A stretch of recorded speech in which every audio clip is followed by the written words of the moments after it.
નમસ્કાર, કરુણા ટોક્સમાં સૌનું સ્વાગત છે ને. હું છું કૌશિક મહેતા. કોટડા સાંગાણીનું ગામ છે શીશક, અને આ ગામમાં એક એવા વ્યક્તિ વસે છે જેમને તમે પર્યાવરણના પહેરેગીર પણ કહી શકો. પર્યાવરણની રક્ષા માટે એટલી બધી પ્રવૃત્તિઓ કરે છે, વૃક્ષારોપણથી માંડી અને બાળકો માટેની શિબિરો સુધીની પ્રવૃત્તિઓ આ વ્યક્તિ દ્વારા થાય છે. એમનું નામ છે હસમુખભાઈ જોશી, જે શિક્ષક એટલે સંસ્કૃતના લેક્ચરર પણ રહી ચૂક્યા છે, અને હવે કર્મકાંડી છે. કથા વાર્તા હોન ને એવું બધું ઘણી બધી પ્રવૃત્તિઓ કરે છે કર્મકાંડની. પણ એમનું પર્યાવરણ જે પ્રેમ છે એ બહુ નોંધપાત્ર છે. આજે એના વિશે વાત કરવી છે. એમણે ઘણા બધા વૃક્ષો શીશકમાં વાવ્યા છે ને સૌથી મહત્વની વાત એ છે કે મારું શીશક હરિયાળું શીશક એ નામે અભિયાન શરૂ કર્યું છે. એટલે આખા ગામને હરિયાળું કરવાનું અભિયાન ચાલી રહ્યું છે. એના વિશે પણ વાત કરવી છે. હસમુખભાઈ, આપનું ખૂબ ખૂબ સ્વાગત છે કરુણા ટોક્સમાં. નમસ્કાર. નમસ્કાર કૌશિક જી સાહેબ. જી જી. તમે શિક્ષણના વ્યવસાય સાથે સંકળાયેલા રહ્યા અને પછી હવે કર્મકાંડ કરો છો, પણ આ પર્યાવરણ સાથેનો નાતો કઈ રીતે શરૂ થયો એ વાત કરો પહેલા. સાહેબ, આપણી સંસ્કૃતિ પ્રકૃતિને પૂજતી સંસ્કૃતિ છે. હિન્દુ સંસ્કૃતિની અંદર પ્રકૃતિ, નદીઓની, પર્વતોની, વૃક્ષોની પૂજા, એક એક વૃક્ષની અંદર દેવતા ની આપણે વાતો આપણા પુરાણોમાં નાનેથી સાંભળતા આવ્યા છીએ. જી. અને અમે લોકો તો બ્રાહ્મણ કુળની અંદર જયારે અમારો જન્મ થયો ત્યારે, અને કર્મકાંડ અમારો વિષય હોવાથી જી, પ્રકૃતિના એક એક તત્વોને ઈશ્વર સાથે જોડી અને એનું તાદાત્મ્ય કેવી રીતે જાળવવું, એ સંસ્કારો અમને જન્મથી મળેલા છે. બરાબર.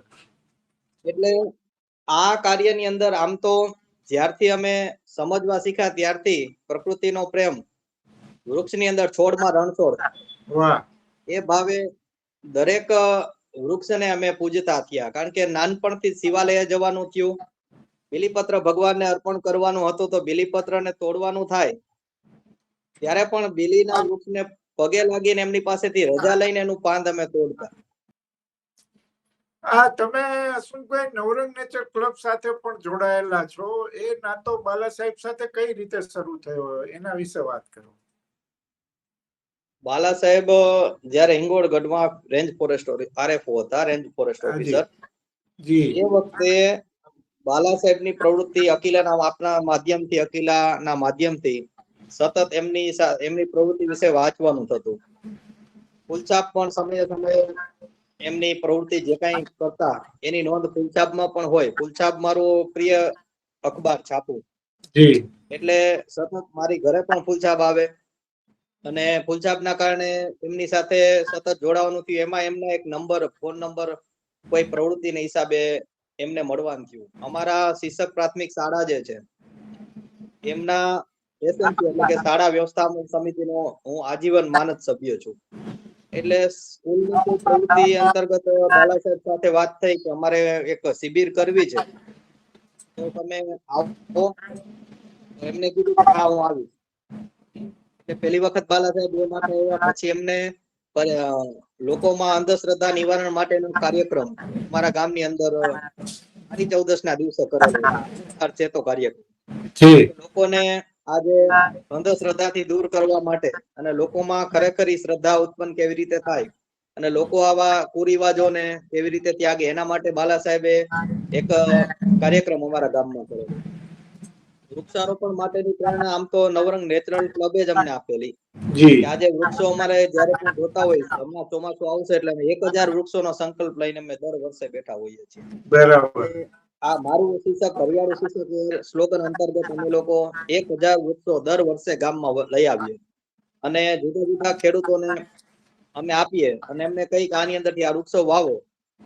એમાંથી અમે માનીએ છીએ કે 1000 વૃક્ષમાંથી બધા વૃક્ષો નથી થવાના, પણ એમાંથી 200 વૃક્ષ એક વર્ષે થશે તો 5 વર્ષમાં જે અમારો 1000 નો ટાર્ગેટ છે એ પૂરો થઈ જશે. જી જી જી. આ માટે પણ અમે ખેડૂતોને એમાં પ્રેરિત કરીએ અને વિના મૂલ્યે આપીએ. સાહેબ પાસે અમને ટોકન ભાવે 5 રૂપિયામાં મળે, એ અમે ત્યાંથી અમારું એક સીતારામ ધૂન મંડળ ચાલે, એમાંથી અમને જે કઈ આવક થાય, કોઈ નો મૃત્યુ થાય એટલે એમને ત્યાં અમે રાતે ધૂન ગાવા માટે જઈએ, ધૂન ભજન કરવા.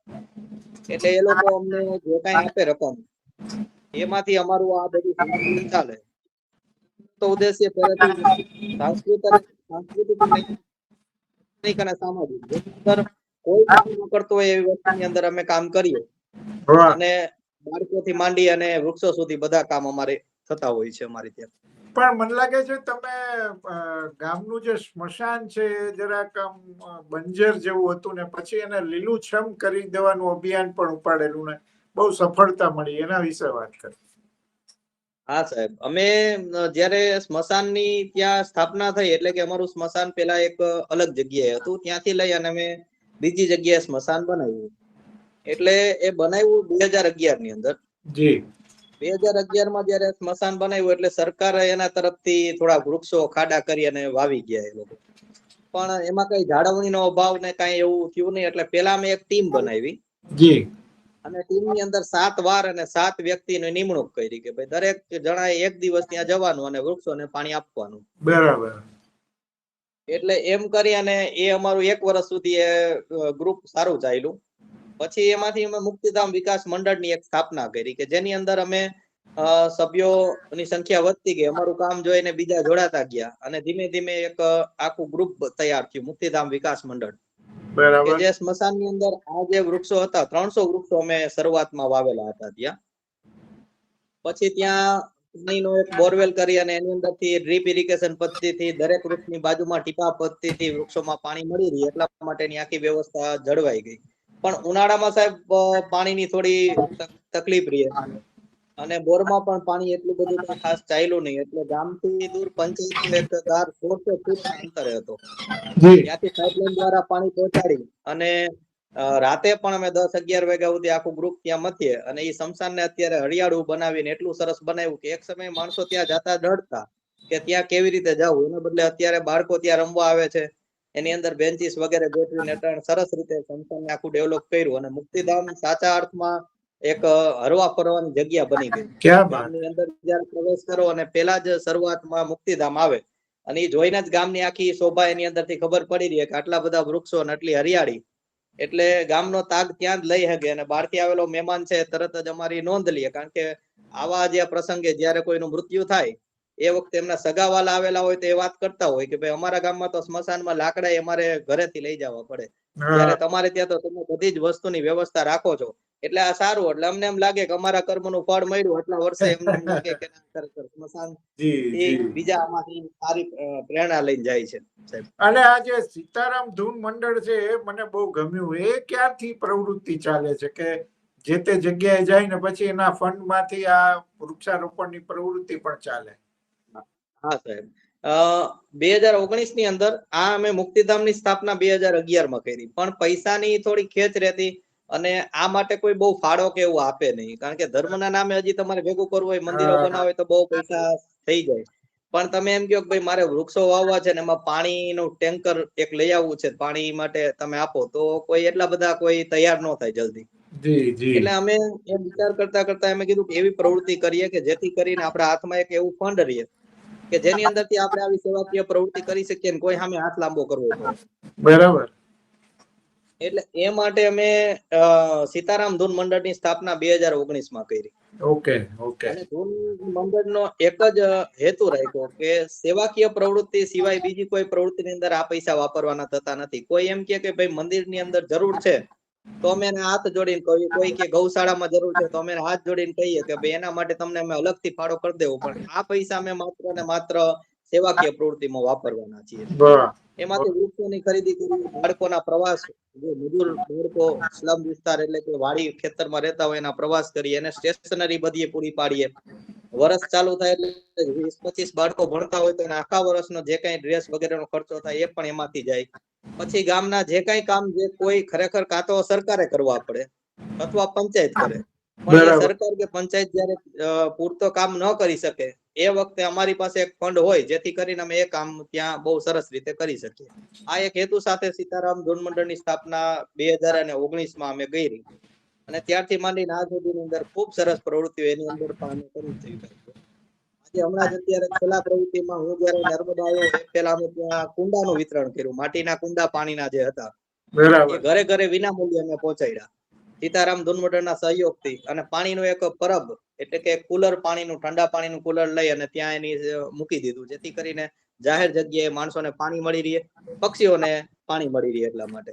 જી જી, બહુ સરસ. ના, તમે બોલ્યા કે ભાઈ પંચાયતની જે જવાબદારી છે કે બીજા તંત્રની છે, પણ એ ન પહોંચે તો આ ફંડમાંથી પણ કામ થાય, તો એ કયા પ્રકારના કામો તમે કરો?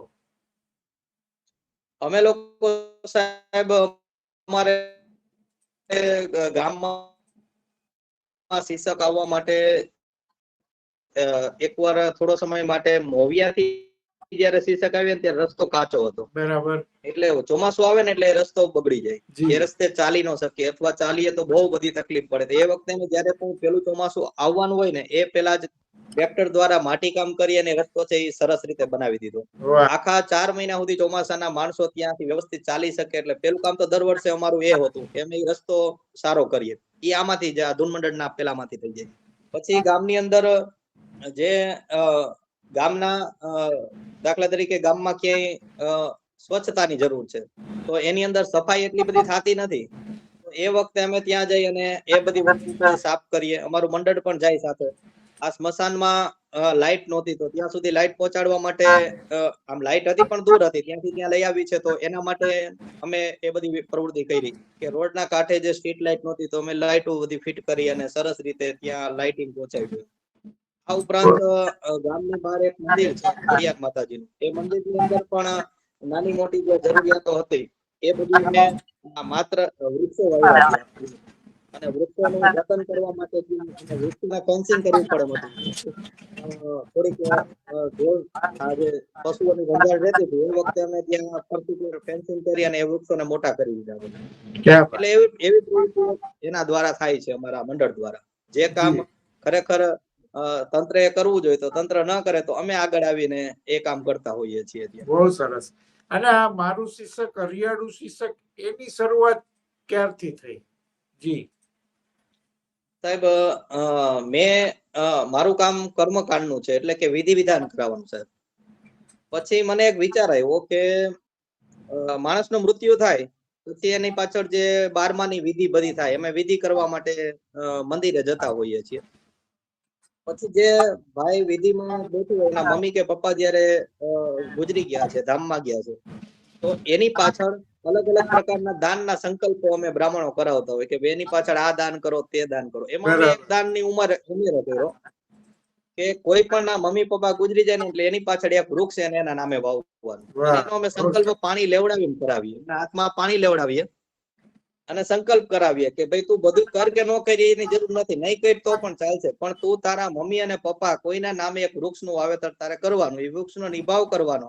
હું તારે ત્યાં 1 વર્ષ પછી જયારે આવીશ અથવા 3 વર્ષે તારા પપ્પાને જયારે શ્રાદ્ધમાં ભેળવવા આવીશ ને ત્યારે હું જોઈશ કે વૃક્ષ છે કે નથી, એ વાવ્યું છે કે નથી વાવ્યું. ખાલી સંકલ્પ કરાવી પાણી મુકાવવું એટલું નહીં, પણ 3 વર્ષે જયારે એની ઘરે જવાન થાય કે પહેલા વર્ષે જયારે એને ઘરે જવાન થાય ત્યારે એના વાડી ખેતરમાં જોઈ કે ભાઈ તે તારા મમ્મી પપ્પા નામે શું વાવ્યું? તો કે ભાઈ મેં લીમડો વાવ્યો, મેં પીપળો વાવ્યો, મેં આંબો વાવ્યો, આજે એ એવડો થયો. તો એ બાને એક પ્રકૃતિની સેવા થઈ આ બાને કે ભાઈ એના મમ્મી પપ્પા નામે એની યાદ રહેશે અને ઉપરાંત એક વૃક્ષ વધશે એના. કમસે કમ એક તો વાવવાનું, 5 વાવે તો વધારે સારું, પણ એક તો એને વાવવાનું જ છે. આવી પ્રવૃત્તિ ચાલુ થઈ. એ પછી ત્યાં હરિયાળુ શિક્ષક માટે જયારે અમે શરૂઆત કરી, મારું શિક્ષક હરિયાળુ શિક્ષક, એની પ્રેરણા તો બાલા સાહેબે જ હતી કે બાલા સાહેબે એવું કીધું કે ભાઈ તમે કઈક વૃક્ષોની પ્રવૃત્તિ કરો જેથી કરીને સારું કામ થાય. મેં કીધું કઈ વાંધો નહીં સાહેબ, દર વર્ષે 4 વૃક્ષો તમારી પાસે લઈ જાઉં. પછી એમાં ફળાવ વૃક્ષો, ગયા વર્ષે 2 વર્ષ અમે ફળાવ વૃક્ષો જ ચલાવ્યા કે માત્ર ફળ જેમાંથી આવે એવા જ વૃક્ષો અમે વાવવા કે જેથી કરીને એના બાળકો ફળ ખાતા થાય. એના જે મજૂરો છે, પેલા પ્રશ્ન તમારે એવો આવતો તો ખેડૂતને અમે દેવા જાય ને તો એમ કે વાડીએ અમારે ત્યાં મજૂરો કઈ રહેવા નથી દેતા, બધા અમે ક્યાં વાવીએ તો મેં એવું કીધું કે બધાની વાડીએ ચીકુ વાવો તો તમારે ત્યાં જેટલા ચીકુ પાક છે કે બીજા વાડીએ જવું જ નહીં પડે તમારે. બરાબર. આજે નથી એટલે એની અછત છે એટલા માટે બધા લઈ જાય છે ને તમારે, પણ બધાની વાડીએ એક એક કોઈ ફળાવ ઝાડ હશે તો પછી ક્યાં જવાના જ છે? બધા પોતપોતાના વાડીએ ખાઈ શકે, ઘરે ખાઈ શકીએ, એના મંજૂર થઈ શકે એટલું તો 2-4 વર્ષ એમાં ફળ આવી જ જવાનું છે. બરાબર. એમ કરીને મેં વાવટા કર્યા બધાને. જી જી જી. એમ કરીને એનામાં એ સારો ડેવલપ કર્યા હતા. આજે આપણી પાસે લગભગ દરેકની અંદર 1, 2, 3, 5 ઝાડવા તો ફળાવ ઝાડવા હોય જ છે દરેકની વાડીએ. ગયા વર્ષે મેં આંબાનું વિતરણ કર્યું. 50 રૂપિયાના ટોકન ભાવે દરેકને આંબા આપ્યા કે ભાઈ આંબાના ઝાડ છે જોઈ છે તો 50 રૂપિયા તમે આપો, બાકી 50 અમે નાખશું. એમ કરીને 100 રૂપિયાનો આંબો આવે તમે એવી રીતે બધાને ઘરે ઘરે બધાને આંબા પહોંચાડે. વાહ વાહ, બહુ સરસ. ના, આટલું બહુ મજાની વાત છે કે શીર્ષકમાં તમે અને તમારી ટીમ આવું સરસ મજાનું પર્યાવરણનું કામ કરી રહ્યા છો. અને સીતારામ ધૂન મંડળ, આ વિચાર બહુ મજાનો છે કે તમે કોઈ સારા માટા પ્રસંગે ધૂન મંડળને બોલાવો તો એમાં જે પૈસા એકઠા થાય એ આ પર્યાવરણની સેવાકીય પ્રવૃત્તિમાં વપરાય. આ બહુ મજાનો વિચાર છે. અને આખા ગામમાં જી જી આ બધું કરવા પાછળનું મુખ્ય મને જો વિચાર આવ્યો તો 2010માં મેં નર્મદાની પરિક્રમા ચાલીને કરી છે, પગપાળા. અરે વાહ. 3500 કિલોમીટર, 3500 કિલોમીટરની જે નર્મદાની સંપૂર્ણ પરિક્રમા 4 મહિના એક પણ પૈસો ખીચામાં રાખ્યા વિના, એક પણ રૂપિયો ખીચામાં નહીં. અને ઘરેથી નીકળી અને પાછો ઘરે આવ્યો ત્યાં સુધી સંપૂર્ણપણે માત્ર નદીને આધારિત, કે નદી નથી પણ એક માં છે અને ઈ લોકોની સાથે રહી અને એમના જીવનને મેં જોયું કે આ લોકો પ્રકૃતિથી એટલા બધા નજીક છે ને એટલે સ્વસ્થ છે બધા. એનું આરોગ્ય જોયું, એ લોકો ખડતલ છે, મજબૂત છે, એનામાં સંસ્કારો છે. એનું કારણ એટલું છે એ લોકો પ્રકૃતિની પૂજા કરે છે, નદીની પૂજા કરે છે, વૃક્ષની પૂજા કરે છે. નર્મદા કિનારેના તમામ જેટલા ગામડા છે ને સાહેબ, એ લોકો એની કુળદેવી નર્મદાને જ માને છે. એ બીજી કોઈ એની કુળદેવી નથી. ત્યાં ખોડિયાર હોય, ચામુંડા હોય, રાંદલ હોય, એમ અલગ અલગ આપણી કુળદેવીઓ હોય, એમ નર્મદા કિનારેના લોકોની એકમાત્ર કુળદેવી માં નર્મદા નદી જ છે. એટલે નદીને જે એ લોકો કુળદેવી માને છે એટલે નદીને સ્વચ્છ રાખે છે. નદીમાં ગંદકી કરતા નથી, નદીના કાંઠે વૃક્ષોનું વાવેતર કરે છે. આ પ્રેરણા મને 2010માં મેં જયારે પરિક્રમા શરૂ કરી, 2 ઓક્ટોબર ગાંધી જયંતિના દિવસે, બરાબર, એ દિવસે મેં જયારે પરિક્રમા ચાલુ કરી ત્યારથી મને એ વિચાર, કારણ કે નર્મદા યુનિવર્સિટી છે, એ નદી નથી, એ વિશ્વવિદ્યાલય છે. મેં એની પાસેથી ખૂબ શીખો. 3500 કિલોમીટરની યાત્રામાં જ્યાં હું ફર્યો ત્યારે મને આ જાણવા મળ્યું કે નહીં, જો તમારે જીવવું હશે તો પ્રકૃતિનું જતન તો કરવું જ પડશે. વૃક્ષો જો હે, નદી જો હે, અને એને માતા માઈને નહીં થાય, એની પૂજા કરીને નહીં થાય, પણ એની ખરેખર સ્વચ્છતા જાળવી હશે તો એ નદી અને વૃક્ષોમાં ભગવાનને ખરેખર તમારે માનવા પડશે. અને એક ઈ સંકલ્પ સાથે આજે આટલા વર્ષ પછી, એટલે 15 વર્ષ પછી એનું મને ફળ મળે છે કે આજે હું જે જોઉં છું કે જે મેં વાવેલું નાનું એવું વૃક્ષ મોટો વડલો બની ગયું છે. મારે કોઈ પાસે લાંબો હાથ કરવો પડતો નથી. મને સામેથી આવીને માણસો કહે કે અદા કઈ કામ હોય તો કયો, અમે તમને મદદ કરશું, અને એ મદદ ચાલુ રહે છે. બહુ સરસ. ના, એટલે સરસ મજાની આ પ્રવૃત્તિ થાય છે ને એની પ્રેરણા તમને નર્મદા આપી. પણ એ નર્મદાની પરિક્રમા વિશે ફરી ક્યારેક આપણે વાત કરશું અલગથી. આ બહુ ઇન્ટરેસ્ટિંગ સબ્જેક્ટ છે. તમને અમૃતલાલ વેગડ, લેખક, આપણા બહુ સારા લેખક, જેમને નર્મદાની અનેક વાર પરિક્રમાઓ કરી છે અને બહુ સરસ પુસ્તકો એની ઉપર લખ્યા છે. અદ્ભુત કામ એમણે કર્યું. મારી પ્રેરણા સ્ત્રોત ધ્રુવ દાદા છે. ધ્રુવ ભટ્ટ જે છે, તત્વમસી, એમની જે બુક છે એમાંથી જ નર્મદાની પ્રેરણા મને મળી, ધ્રુવ દાદાથી. અને ધ્રુવ દાદા એ જ મને આખું આ નર્મદા શું છે એ સમજાવ્યું. એટલે એ પણ બહુ સરસ. ના, એની માટે આપણે ફરી ક્યારેક આપણે વાત કરીશું, ખાલી નર્મદાની પરિક્રમા ઉપર. પણ આ પર્યાવરણની પ્રવૃત્તિ કરો છો, બહુ મજાની વાત છે. તમે અમારી સાથે જોડાયા અને પ્રવૃત્તિની વાતો અમારી સાથે શેર કરી. તમારો ખૂબ ખૂબ આભાર. Thank you. Thank you sir. નમસ્કાર.